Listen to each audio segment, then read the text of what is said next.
टिमटिम एक नन्ही सी सुर्ख रंग की खुशमिजाज चिड़िया थी जो जंगल के कोने में एक बेरी के दरख्त पर रहती थी। वो रोज वहां बैठकर मीठी मीठी बेरियां खाती, गीत गाती और खुश रहती। लेकिन एक दिन उसका बेरी का दरख्त अचानक सूख गया।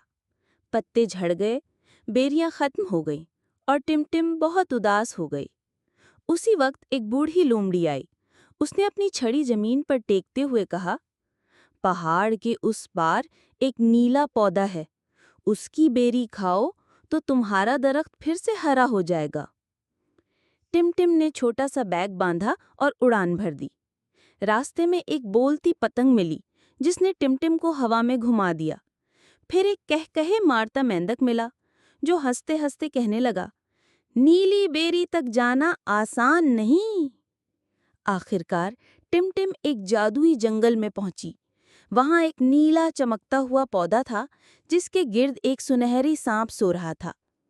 टिमटिम ने हिम्मत की, आंखें बंद की और नरमी से गाना गाने लगी। नीली बेरी आओ प्यारी, दो खुशबू दो चमक हमारी। सांप ने आंख खोली, मुस्कुराया और रास्ता दे दिया। टिमटिम ने नीली बेरी खाई और फौरन अपने दरख्त की तरफ लौट गई। क्या देखती है? दरख्त हरा भरा हो चुका था, बेरियां वापस आ गई थीं और सारा जंगल खुशी से झूम रहा था। सब जानवर टिमटिम के गिर्द जमा हो गए, गाने लगे और जश्न मनाया। अगर दिल में हिम्मत हो तो हर ख्वाब सच हो सकता है।